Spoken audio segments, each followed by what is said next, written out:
আসসালামাইকুম।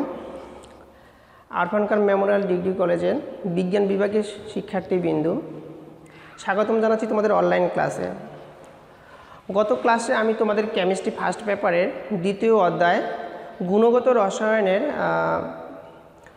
কোয়ান্টাম সংখ্যা টপিকের উপর আলোচনা করেছিলাম আর বলেছিলাম যে এর সাথে আনুষঙ্গিক যে বিষয়গুলো আসতে পারে কিংবা প্রাসঙ্গিক যে বিষয়গুলো কিংবা প্রাসঙ্গিক যে কোশ্চেনগুলো তোমাদের হতে পারে সেই বিষয়ে আলোচনা করব।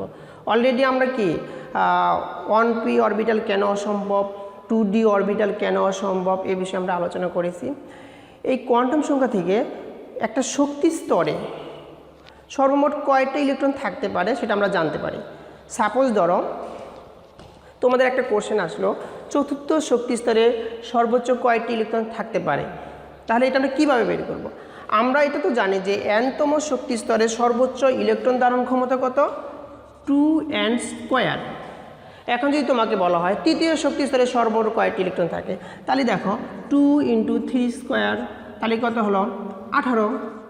অনুরূপভাবে তোমাকে যদি বলে চতুর্থ শক্তি স্তরে সর্বোচ্চ কয়টি ইলেকট্রন থাকে, তাহলে তুমি কী করতে পারো, 2 × 4 স্কোয়ার 32, এইভাবে তুমি বের করতে পারো। কিন্তু তোমাকে এই শক্তি স্তরটা যদি কী বলা হয় কোয়ান্টাম সংখ্যার মাধ্যমে ইলেকট্রনের সংখ্যা বের করতে বলা হয়, তাহলে আমরা কীভাবে বের করতে পারি আসো আমরা দেখি। যেমন আমাদের কোশ্চেন আছে চতুর্থ শক্তি স্তরে সর্বমোট কয়টি ইলেকট্রন থাকে, এটাকে আমরা কি করব, কোয়ান্টাম সংখ্যার মাধ্যমে বের করব। আমরা জানি কি কোয়ান্টাম সংখ্যা 4 প্রকার।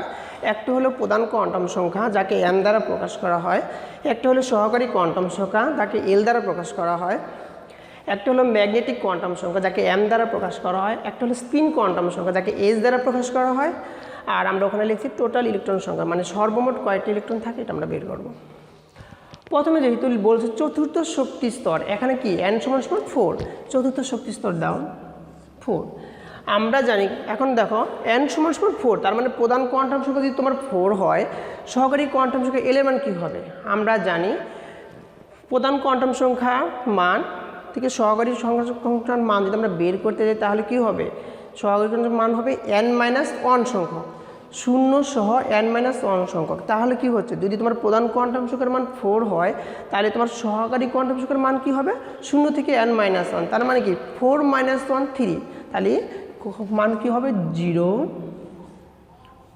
1 2 3। তার মানে কি হচ্ছে তোমার যে প্রধান কোয়ান্টাম সংখ্যার মান যদি তোমার 4 হয়, সহকারী কোয়ান্টাম সংখ্যার মান কি হবে 0 1 2 3। আর তোমরা জানো 0 মানে কি আমরা পড়েছি s অরবিটাল, 1 মানে p অরবিটাল, 2 মানে d অরবিটাল, 3 মানে f অরবিটাল। এখন আসো আমরা দেখি ম্যাগনেটিক কোয়ান্টাম সংখ্যা n এর মান কত। আমরা কি বলেছি যে ম্যাগনেটিক কোয়ান্টাম সংখ্যার মান সহকারী কোয়ান্টাম সংখ্যার মান l এর উপর নির্ভর করে। ম্যাগনেটিক কোয়ান্টাম সংখ্যার মান হলো -l থেকে 0 সহ +l পর্যন্ত। তাহলে দেখো এখন যদি তোমার কি হয়, প্রধান কোয়ান্টাম সংখ্যার মান যদি 4 হয়, সহকারী কোয়ান্টাম সংখ্যার মান যখন 0, তখন ম্যাগনেটিক কোয়ান্টাম সংখ্যার মান কত হবে 0। আবার প্রধান কোয়ান্টাম সংখ্যার মান যখন তোমার 4 হয়, সহকারী কোয়ান্টাম সংখ্যার মান যদি তোমার 1 হয়, তাহলে কি হবে, আমরা পড়ছি ম্যাগনেটিক কোয়ান্টাম সংখ্যার মান হবে -l থেকে 0 সহ +l পর্যন্ত। তাহলে দেখো 1 হলে -1 0 +1। এখন আসো যদি তোমার সহকারী কোয়ান্টাম সংখ্যার মান 2 হয়, তাহলে ম্যাগনেটিক কোয়ান্টাম সংখ্যার মান কি হবে,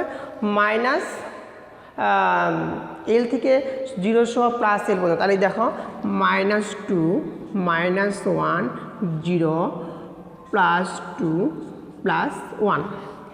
এখন যদি অনুরূপভাবে সহকারী কোয়ান্টাম সংখ্যার মান তোমার 3 হয়, তাহলে ম্যাগনেটিক কোয়ান্টাম সংখ্যার মান তুমি কি পাচ্ছ, -3 -2 -1 0 +1 +2 +3। এখন দেখো এখান থেকে আমরা আরেকটা জিনিস বের করতে পারি। তোমাদেরকে আগের ক্লাসে বলছিলাম যে আমরা ম্যাগনেটিক কোয়ান্টাম সংখ্যা দ্বারা পরমাণুতে মোট অরবিটালের সংখ্যা বের করতে পারি। কিভাবে সেটা হতে পারে, দেখো 0 যখন তখন সেটা s অরবিটাল, s অরবিটালের জন্য তোমার কখন কটা, একটা, এখানেই লিখি, এখানে লিখি তোমার একটা। যখন তোমার p অরবিটাল, সে তখন আমরা কি পাচ্ছি, এই পাচ্ছি -1 0 1, তার মানে কখন তিনটা।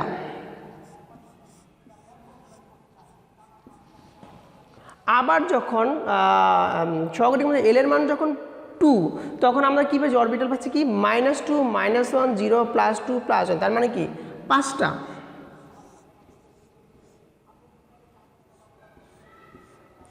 এইভাবে কি আমরা অনুরূপভাবে যদি যখন সহগঠিক কোয়ান্টাম সংখ্যা 3 হয় তখন আমরা কি পাচ্ছি মোট অরবিটাল সংখ্যা কত পাচ্ছি 7টা পাচ্ছি। এইভাবে কি হয় আমরা একটা পরমাণুতে কি মোট অরবিটাল সংখ্যাও বের করতে পারি। এখন মূল পয়েন্টে আসো। এখন আমরা জানি ইলেকট্রন সমূহ কি পরস্পর বিপরীতমুখী স্পিন দ্বারা ঘূর্ণিত অবস্থায় থাকে। যেমন তুমি এস অরবিটালের জন্য তুমি কখন পেলে একটা, এখানে যে দুইটা ইলেকট্রন থাকবে তারা অবশ্যই কী করবে বিপরীত স্পিন বিশিষ্ট থাকবে। অনুরূপভাবে তাহলে আসো স্পিন কোয়ান্টাম সংখ্যা আমরা চলে যাই। যখন প্রধান কোয়ান্টাম সংখ্যার মান 4, তখন এল এর মান যখন 0 হয় তখন ম্যাগনেটিক কোয়ান্টাম সংখ্যার মান 0 হয় এবং স্পিন কোয়ান্টাম সংখ্যার মান +12, -12। যখন প্রধান কোয়ান্টাম সংখ্যার মান 4, সহকারী কোয়ান্টাম সংখ্যার মান যখন 1 হয়, ম্যাগনেটিক কোয়ান্টাম সংখ্যা m এর মান যখন কি হয় -1 0 +1 মানে 3টা হয়, তখন স্পিন কোয়ান্টাম সংখ্যা কী হবে তাহলে 3 × +12, -12। ঠিক অনুরূপভাবে 2 হলে ম্যাগনেটিক কোয়ান্টাম সংখ্যার মান হতো 5টা, তাহলে আমাদের কী হবে 5 × +12, -12। অনুরূপভাবে 3 সহকারী কোয়ান্টাম সংখ্যা 3 জন্য ম্যাগনেটিক কোয়ান্টাম সংখ্যার মান কত পাইছি আমরা 7টা পাইছি, তাহলে আমরা কী লিখব 7 × +12, -12। এখন আসা এখন তাহলে টোটাল ইলেকট্রনের সংখ্যা নির্ণয় করি। এখানে কত 2টা। যখন সহকারী এল এর মান 1 হয় ম্যাগনেটিক কোয়ান্টাম মান 3 থাকে, তাহলে 3 দুগুণে 6টা। অনুরূপভাবে 5 দুগুণে কত 10টা, 7 দুগুণে কত 14টা। তাহলে আমি টোটাল ইলেকট্রন কয়টা পাচ্ছি, টোটাল কত পাচ্ছি 32টা। এইভাবে আমরা কি করব মোট ইলেকট্রনের সংখ্যা বের করতে পারি। যদি তোমার এরকম কোশ্চেন আসে যে চতুর্থ, তৃতীয় কিংবা যে কোনো শক্তি স্তরে হোক মোট কয়টি অরবিটাল কিংবা মোট কয়টি ইলেকট্রন থাকে, তাহলে তোমরা সহজে কী করতে পারো কোয়ান্টাম সংখ্যার মাধ্যমে বের করতে পারবা। এখন আসো কোয়ান্টাম সংখ্যা ভিত্তিক আরেকটা কোশ্চেন। সাপোজ ধরো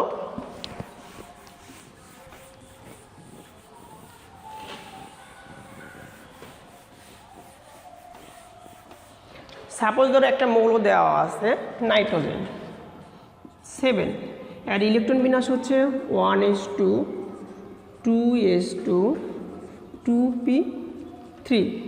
এখন যদি বলা হয় নাইট্রোজেনের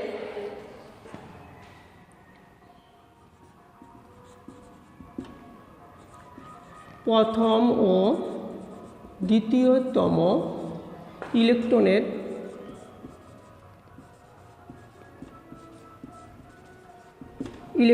কোয়ান্টাম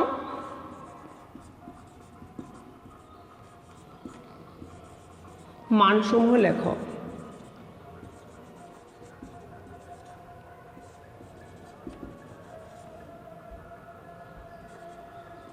তোমাকে যদি একটা মৌলের ইলেকট্রন বিন্যাস দেওয়া থাকে এবং বলা হয়, যেমন আমরা ধরে নিয়েছি নাইট্রোজেনের ইলেকট্রন বিন্যাস দেওয়া আছে, তোমাকে যদি বলা হয় নাইট্রোজেনের প্রথম ও দ্বিতীয়তম ইলেকট্রনের কোয়ান্টাম মানসমূহ লেখো, তাহলে সেক্ষেত্রে কি করবে?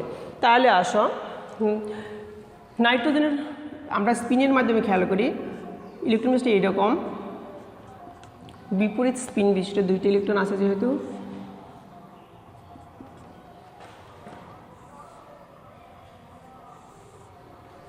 যেহেতু p3, এখানে যদি তুমি উত্তেজিত অবস্থায় নিতে যাও 1s2 2s2 2px1 2py1 2pz1, তার মানে কি আমরা 3টে p এর 3টে উপস্তর পাই, যেখানে একটা একটা করে যাবে।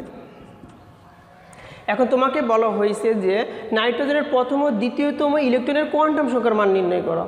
এখানে দেখো নাইট্রোজেনের প্রথম ও দ্বিতীয় ইলেকট্রন তাহলে এই অরবিটালে আছে, তাহলে আসলে প্রথম ইলেকট্রনের জন্য আমরা চিন্তা করি।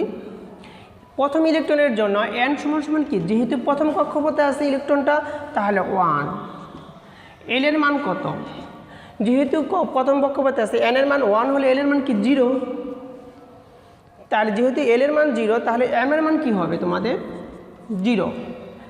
এখন তাহলে স্পিন কোয়ান্টাম সংখ্যা এস এর মান কী হবে?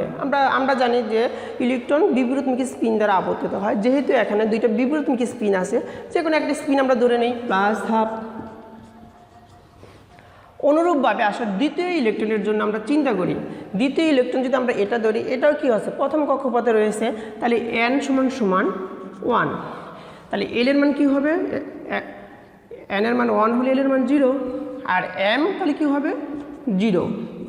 যেহেতু ইলেকট্রন সময় বিপরীত স্পিন বিশিষ্ট, বিপরীত স্পিন দ্বারা থাকে, তাহলে এক্ষেত্রে কী হবে? তোমার স্পিন কোয়ান্টাম সংখ্যা এস এর মান কী হবে? -1/2। তাহলে দেখো আমরা কি দেখতে পাচ্ছি, ইলেকট্রন সমূহ যখন করা হয় কোয়ান্টাম সংখ্যার মাধ্যমে, তখন দেখতে পাচ্ছি যে 3টা কোয়ান্টাম সংখ্যার মান একই হতে পারে, কিন্তু চতুর্থ কোয়ান্টাম সংখ্যার মান অবশ্যই ভিন্ন হবে। আমরা একটা রুল পড়ছি যে পরমাণুতে যে কোনো 2টি ইলেকট্রনের জন্য 4টি কোয়ান্টাম সংখ্যার মান কখনোই একই হতে পারে না। যেমন বড় জোর 3টে একই হতে পারবে, কিন্তু চতুর্থ কোয়ান্টাম সংখ্যা ভিন্ন হবে। তবে এমন আছে যে 4টাই ভিন্ন হতে পারে, 4টা কোয়ান্টাম সংখ্যার মানে ভিন্ন হতে পারে, কিন্তু 4টা কোয়ান্টাম সংখ্যার মান কখনো একই হবে না। বড় জোর 3টার মান একই হবে, চতুর্থ কোয়ান্টাম সংখ্যার মান ভিন্ন হবে। এটা কোন রুলের মাধ্যমে? আমরা যেমন পড়ছি পলির বর্জন নীতি। এই যে আমরা পড়তেছিলাম যে কোনো 2টি ইলেকট্রনের জন্য 4টি কোয়ান্টাম সংখ্যার মান কখনো একই হতে পারে না, বড় জোর 3টির মান একই হতে পারে, চতুর্থ কোয়ান্টাম সংখ্যা অবশ্যই ভিন্ন হবে। এখানে দেখা গেছে যে ইলেকট্রন, নাইট্রোজেনের প্রথম ইলেকট্রন এবং দ্বিতীয় ইলেকট্রনের জন্য প্রধান কোয়ান্টাম সংখ্যার মান একই, সহকারী কোয়ান্টাম সংখ্যার মান একই, ম্যাগনেটিক কোয়ান্টাম সংখ্যার মান একই, কিন্তু স্পিন কোয়ান্টাম সংখ্যা এস এর মান কী হচ্ছে? +1/2 বা -1/2, ভিন্ন, বিপরীত স্পিন বিশিষ্ট হয়েছে। এটাকে যে নিয়ম বলা হয় তাকে বলা হয় পলির বর্জন নীতি। আশা করি তোমরা বুঝতে পারছো। আর নেক্সট ক্লাসে আমরা নতুন টপিক নিয়ে আলোচনা করব। সে পর্যন্ত ভালো থাকো, সুস্থ থাকো।